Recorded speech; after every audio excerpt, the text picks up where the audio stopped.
Top 6 answers are on the board. Sa bahay, ano ang ginagamitan ng AAA battery? Go! Jake. Remote. Remote control. Top answer, pare. Jake, pass or play? Play. Let's play round 3. Isipin nyo na.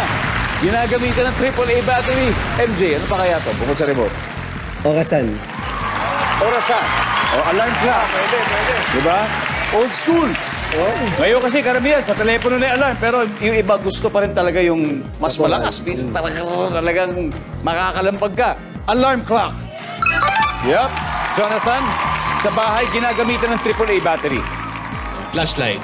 Flashlight. Number 1 na kailangan yan. Answer, ayun, wala naman. Lalong-lalo na kung hinahanda mo yung go bag mo. Di ba? Hindi pwedeng mawala ng isang flashlight sa loob ng go bag. Yes. Nandyan ba ang flashlight? Yep. Bill?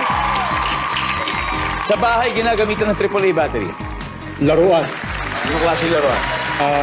Yung pambatang laruan. Mga kotse-kotse. Mga kotse-kotsehan. Nandyan yung mga laruan. Yes. Two more, Jake. Sa bahay, ginagamitan ng AAA battery.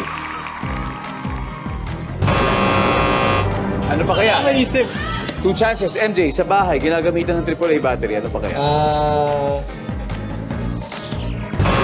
Hey, girls, nag-usap na. Mga queens. 2 strikes. Jonathan, kailangan ko ano to. Nakaka 2 strikes na kayo. Sa bahay, ano ginagamitan ng AAA battery? Pan-display figurines or ano. Pan-display. Figurine. Figurine na pan-display? We'll see. Survey? Wala rin. Alright. Queens. Isa lang ang kailangan natin. Dalawang nasa board. Sa bahay, nilalagyan ng AAA battery. Mini fan. Mini fan? Usong-uso ngayon yan. Yung malakas yung tunog. Alisa? Camera ang laruan. Charin, di may toys na pala. Joke lang po. Diyan rin. Remote po ng aircon. Remote ng aircon. CJ, isa na lang kailangan natin. Sa bahay, anong ginagamitan ng AAA battery? Sige lang, give it a try. Mini fan. Mini fan. Ha? Lalo na pag panahon ng tag-init, hindi pwedeng mawala yan. Eh yun na yung kapalit kayo ng pamaypay. Di ba yung mga mini fan na yan? Ang sabi nila yung mini fan. Ang sabi ng survey ay...